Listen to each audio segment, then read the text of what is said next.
नमस्कार मित्रों। जय जिनेन्द्र, श्री गणेशाय नमः। मैं आपका दोस्त सन्नी जैन और आप सभी का हमारे चैनल एस्ट्रो लाइफ सीक्रेट्स में हार्दिक स्वागत है।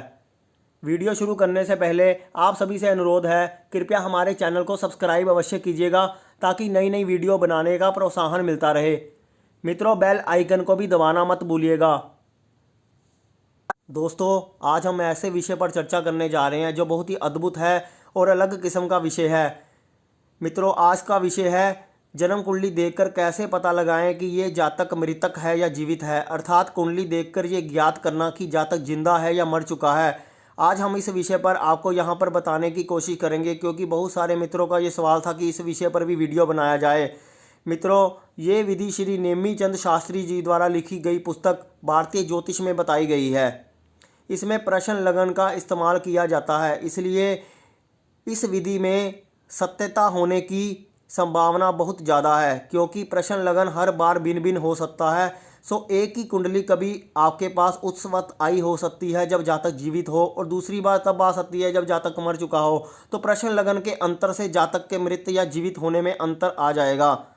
मित्रों, ये विधि बहुत ही ज़्यादा कारगर है, लेकिन इस विधि का इस्तेमाल कभी किया जाता है जब हमारे सामने जो इंसान प्रश्न पूछने आ रहा है उसके मन में अगर इच्छा है, तो अगर उसके मन में कुछ जानने की इच्छा है तो हमारे सामने उपस्थित हो रहा है, तब ये विधि पूर्ण रूप से कारगर सिद्ध होगी। अगर आप इसको ऐसे ही जन्म कुंडली पर लगा कर देखोगे तो इसमें आपको पूरी तरह सटीकता नज़र नहीं आएगी, क्योंकि जो प्रश्न उद्देश्य के लिए पूछा जाए तभी वो प्रश्न कारगर होता है। क्योंकि प्रश्न कुंडली का मेन उद्देश्य ही है, जब आपके मन में इच्छा आई और आप उस प्रश्न के बारे में जानना चाहते हो और वाकई उस इंसान के बारे में जानना चाहते हो कि यह जीवित है या मृतक।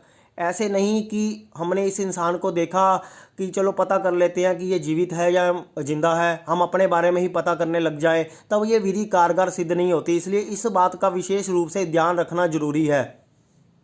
दोस्तों, हम अब इस विधि की शुरुआत करते हैं। इस विधि को जानने के लिए सबसे पहले आपके पास उस इंसान की जन्म पत्री होनी चाहिए जिस इंसान के बारे में आप जानना चाहते हो।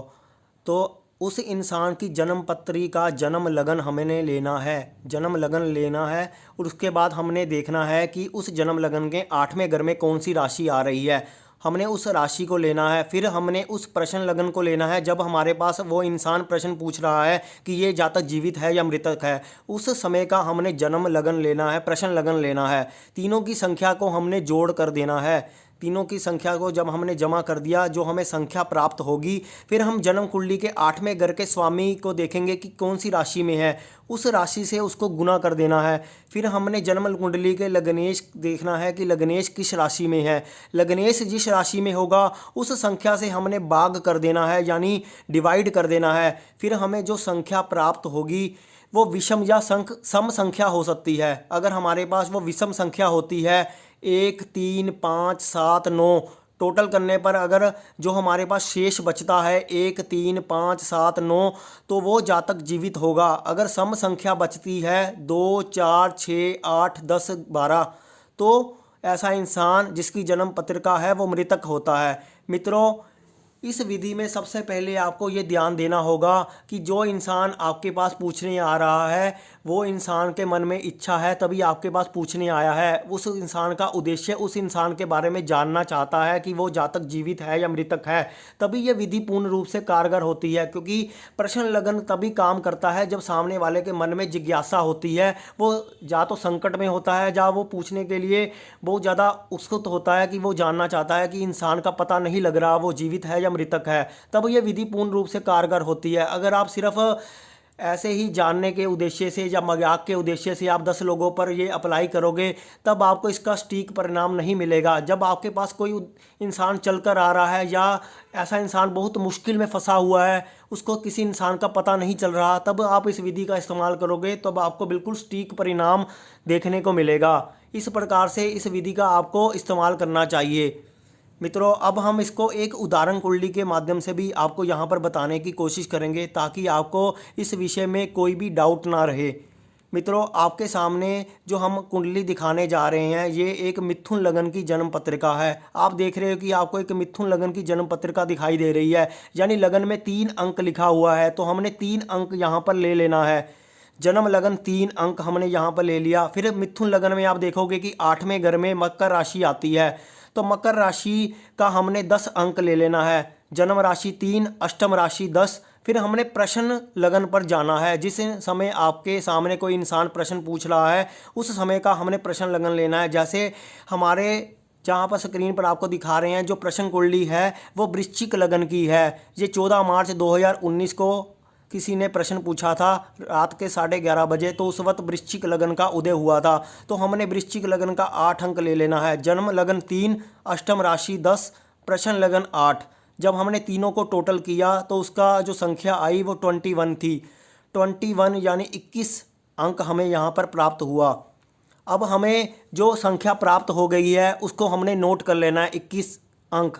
तो हमने फिर जन्म कुंडली में जाना है, देखना है कि जन्म कुंडली में 8वें घर का जो स्वामी है वो शनि है। अब शनि जन्म कुंडली में कहाँ पर है, देखेंगे कि शनि जन्म कुंडली में तुला राशि में है। तो हमने तुला राशि का 7 अंक ले लेना है। हमने जहाँ पर 8वें घर का स्वामी जिस राशि में बैठेगा उस राशि को लेना है। जहाँ पर शनि तुला राशि में है तो हमने तुला राशि को लेना है। फिर हमने 21 को 7 से गुना कर देना है। जब हम 21 को 7 से गुना करेंगे तो हमें जो अंक प्राप्त होगा वो 147 होगा, 147 अंक हमें प्राप्त होगा।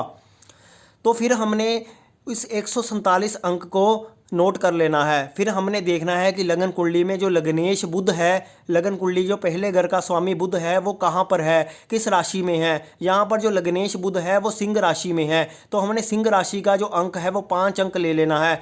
फिर हमने 147 को 5 से डिवाइड कर देना है। 147 को 5 से डिवाइड करोगे तो हमारे पास जो संख्या आएगी वो 2 आएगी। 2 संख्या हमें प्राप्त हो रही है। 2 संख्या एक सम संख्या है जिस आधार पर हम कहेंगे कि ये जो जातक है वो जीवित नहीं है, वो मृतक है, यानी ये जो जन्म पत्रिका है वह मृतक इंसान की है। तो इस प्रकार से हमने देखा कि जो हमें संख्या प्राप्त होगी उसके आधार पर हम ये जजमेंट देंगे कि वो जातक जीवित है या मृतक है। वास्तव में ये इंसान एक मृतक इंसान की जन्म पत्रिका है। तो इस प्रकार से हमने उस इंसान को जब बताया तो वास्तव में परिणाम यही आया कि वो इंसान अब जीवित नहीं रहा। तो मित्रों यहाँ पर हमने देखा कि 147 को हमने 5 से डिवाइड किया। 5 से डिवाइड किया तो हमें जो टोटल संख्या प्राप्त हुई वो 2 थी। अगर हमें विषम संख्या प्राप्त होती तो ये इंसान जीवित होता।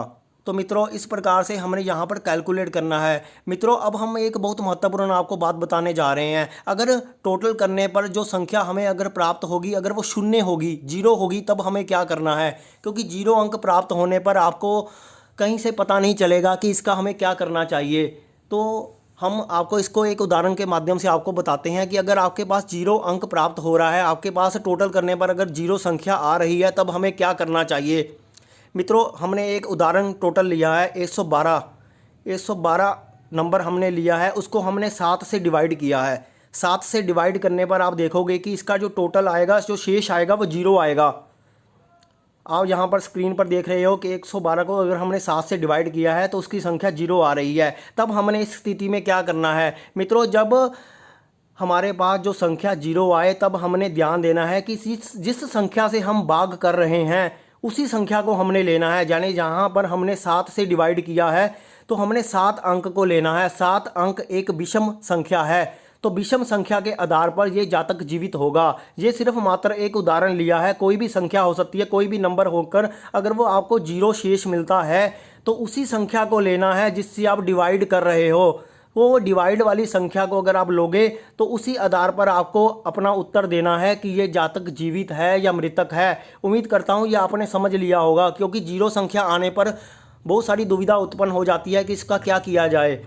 तो मित्रों 0 संख्या आने पर गणित का ये सिंपल सूत्र है कि जिससे डिवाइड कर रहे हैं उसी संख्या को ही लेना है। तो यहाँ पर 7 अंक को हमने लिया। इस प्रकार से आप अपनी गणना बताओगे कि ये जातक जीवित है या मृतक है। तो मित्रों ये एक बहुत ही सरल विधि है। उम्मीद करता हूँ कि आपने ये अच्छे तरीके से समझने की कोशिश की होगी। ये विधि कभी कारगर होगी, मैं बार बार आपको यही बता रहा हूँ कि ये विधि तभी कारगर होगी जब हमारे मन में अभिलाषा होगी उस इंसान के बारे में जानने के लिए। जब हमें उस इंसान का पता नहीं चल रहा कि वो जातक जीवित है या मृतक है, तब हम ये विधि को अपनाएंगे। ऐसे नहीं है कि हम किसी को भी देखकर ये विधि लगाने लग जाएं कि ये हमारा पड़ोसी है, हमारी ये कुंडली है उसकी, तो देखिए ये जीवित है या मृतक है, तब ये इस बात के हमें सही परिणाम नहीं मिलेगा। ये सही परिणाम तभी मिलेगा जब उस इंसान के बारे में हमें पता नहीं है, हमारे मन में इच्छा आई है, तभी इस प्रश्न को हम सही तरीके से बता पाएंगे। सामने वाले के मन में वो भावना होगी, तभी ये प्रश्न का परिणाम सही आएगा। उम्मीद करता हूँ मित्रों आपने इस वीडियो के माध्यम से जानने की कोशिश की होगी कि ये विधि कैसे काम करती है। अगर आपको ये वीडियो पसंद आया है तो इस वीडियो को ज़्यादा से ज़्यादा लोगों को शेयर कीजिए, ताकि ज़्यादा से ज़्यादा लोग सही विधि के बारे में जान सकें। और इस वीडियो को लाइक अवश्य कीजिएगा और चैनल को सब्सक्राइब अवश्य कीजिएगा, ताकि हम रोज़ ऐसे नए नए वीडियो आपके सामने ला सकें। तो मित्रों धन्यवाद आपका।